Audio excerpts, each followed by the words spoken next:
to discard. And then the silent frustration appears.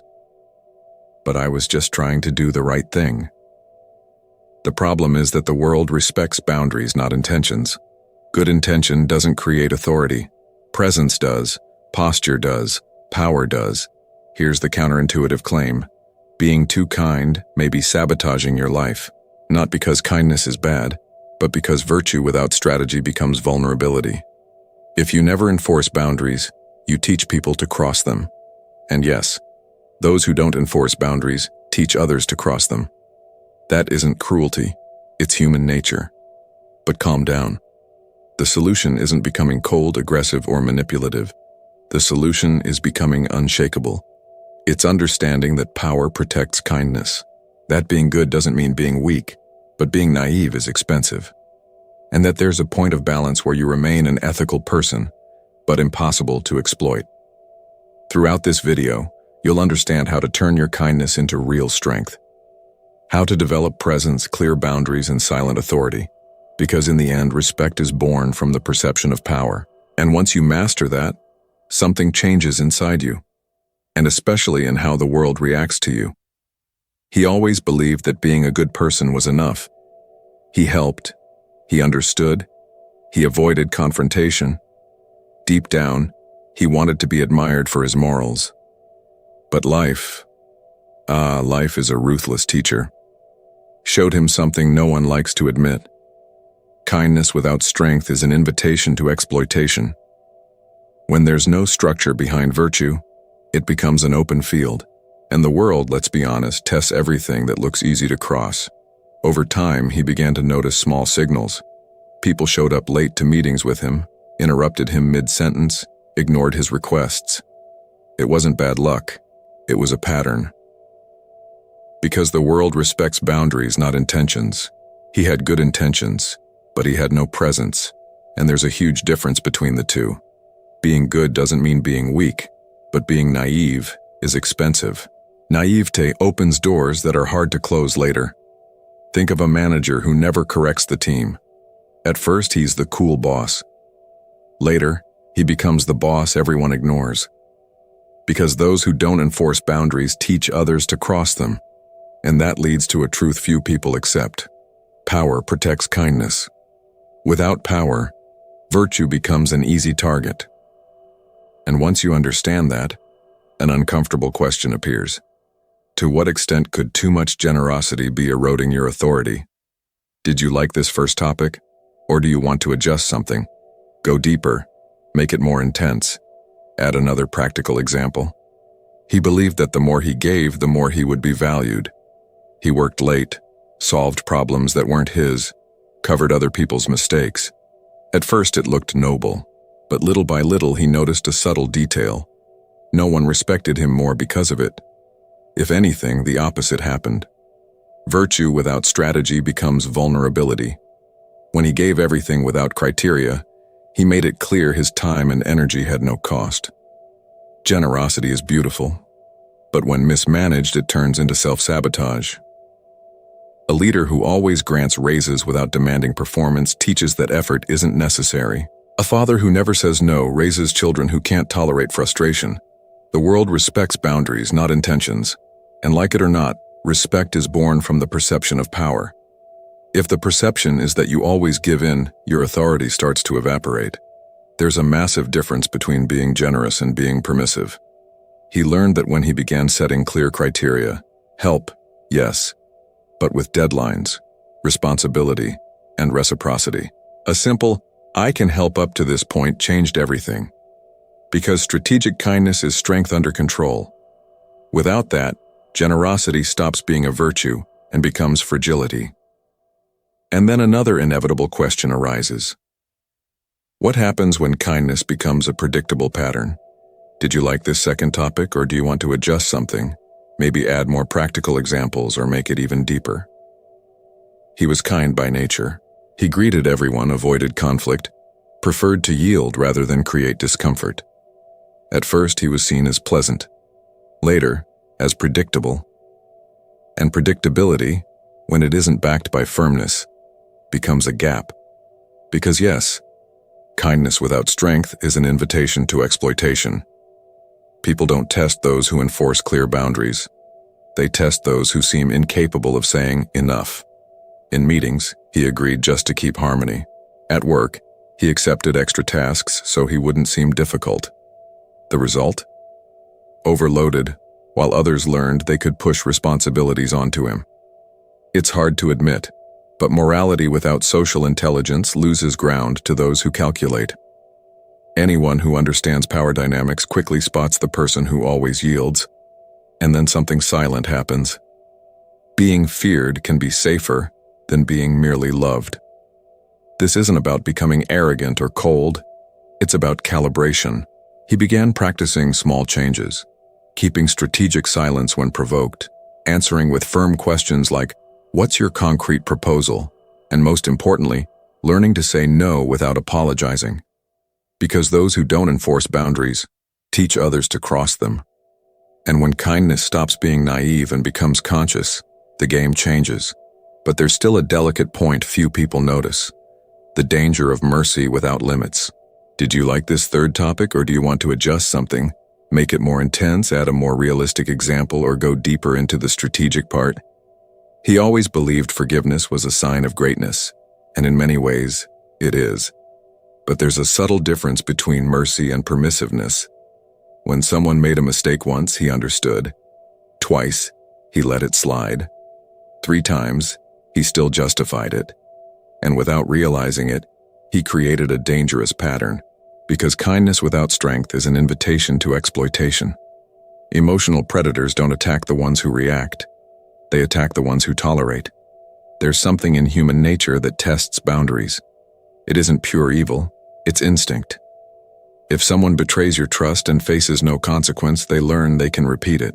It's harsh, but the world respects boundaries, not intentions. Forgiving doesn't mean forgetting standards. Being good doesn't mean being weak. But being naive is expensive. And when mercy becomes automatic habit, it stops being virtue and turns into silent permission for abuse. He learned that in practice. He began setting clear consequences. I understand the mistake, but this can't happen again. And when it did happen again, he acted. No yelling, no drama, just firm action. Because power protects kindness. Mercy with limits teaches respect. Limitless mercy teaches disrespect. And then an even more uncomfortable reflection appears. Does good intention by itself really guarantee respect? Did you like this 4th topic? Or do you want to adjust something, go deeper, bring a different example, or make it more impactful? He always believed that if he did the right thing, recognition would come naturally. He acted ethically, told the truth, avoided politics, but he began noticing something uncomfortable. People who were less competent but more strategic moved forward faster. It wasn't fair, but it was real. Because morality without social intelligence loses ground to those who calculate. Good intention is valuable, but by itself it doesn't build influence. In the corporate world, for example, he delivered results and assumed someone would notice. Others with mediocre results knew how to communicate, position themselves, and negotiate visibility.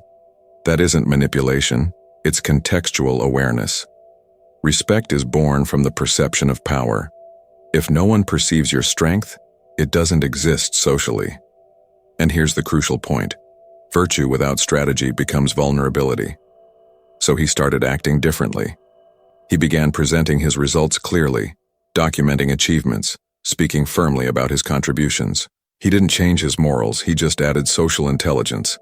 Because strategic kindness is strength under control. And when he understood that the world doesn't reward only those who are good, but those who know how to position themselves, a new stage opened. How do you protect your values without losing your essence? Did you like this 5th topic? Or do you want to adjust something?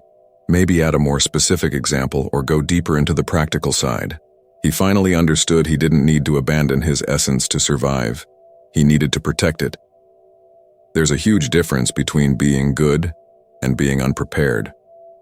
When he started observing the environment more carefully, he noticed patterns, silent games, hidden interests. He didn't become suspicious of everything. He just became attentive, because power protects kindness. Without that layer of awareness, even the best intention can be used against you. Instead of offering help immediately, he started asking questions. What's your part in this? What have you tried to solve on your own? That simple shift changed the dynamic. He remained generous, but he didn't become responsible for the whole world. After all, the world respects boundaries, not intentions. And when someone realizes you have criteria, their posture changes automatically. Strategic kindness is strength under control. He also began studying human behavior. He read The 48 Laws of Power by Robert Greene, not to manipulate, but to understand invisible games. He studied negotiation through Chris Voss's Never Split the Difference. Because morality without social intelligence loses ground to those who calculate. Knowing the rules of the game doesn't mean playing dirty. It means not being a pawn.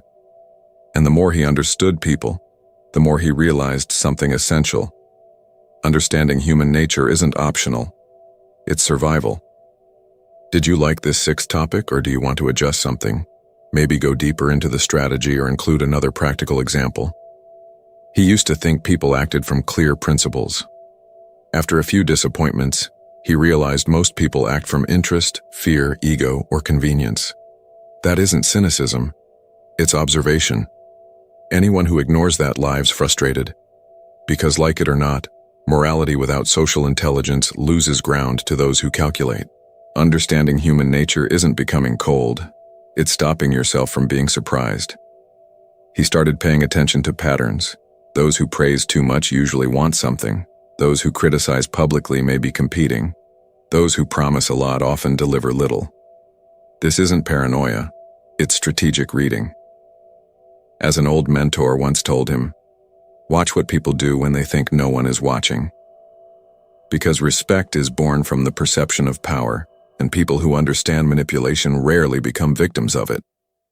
To develop that perception, he began studying basic behavioral psychology, like the cognitive biases described by Daniel Kahneman in Thinking Fast and Slow. He learned about reciprocity, scarcity, and social proof.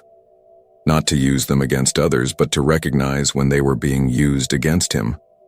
After all, being feared can be safer than being merely loved.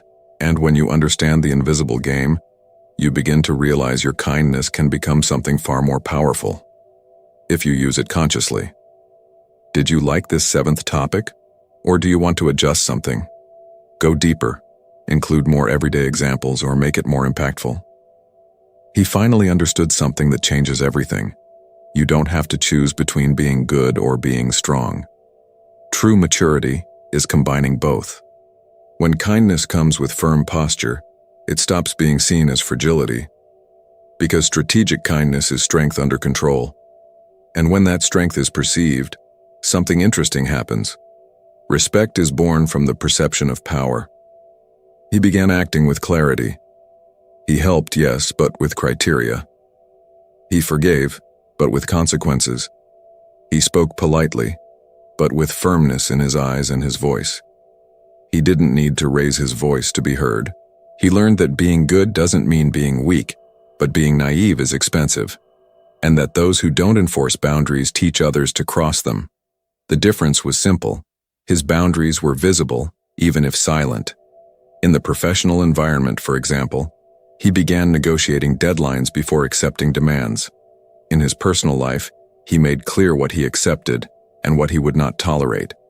Nothing aggressive, just defined. Because power protects kindness. And ironically, by becoming firmer, he became more respected and even more valued. After all, the world respects boundaries, not intentions. And when kindness stops being naivete and becomes consciousness, it stops being a target and becomes authority. Now let me ask you something honestly. How many times have you confused being a good person with accepting anything? How many times have you swallowed something that bothered you just to keep the image of being nice? The truth is simple, even if uncomfortable. Kindness without strength is an invitation to exploitation. And until you accept that, you'll keep wondering why others keep pushing into your space. Remember, the world respects boundaries, not intentions. There's no point wanting to be fair if you don't know how to position yourself. There's no point having high values if you don't protect those values with posture. Virtue without strategy becomes vulnerability, and constant vulnerability doesn't create compassion. It creates opportunity for those who calculate. So here's my challenge to you. Where do you need to set a boundary today? In which relationship have you been excessively permissive? Where has your kindness become predictability? Because those who don't enforce boundaries teach others to cross them. And the moment you understand that power protects kindness, your posture changes, your energy changes, your presence changes. And here's the central point. You don't need to choose between being good or being strong. You need to learn how to unite the two. Strategic kindness is strength under control, because in the end, respect is born from the perception of power. And when you become someone unshakable, people feel it before you even speak. If this content resonated with you, comment here. In what situation in your life do you need to be firmer? I want to read it. And if you want to keep learning how to develop authority, social intelligence, and strategic presence, subscribe to the channel and turn on notifications. Here we don't teach you to be cruel. We teach you to be strong enough that no one dares exploit you.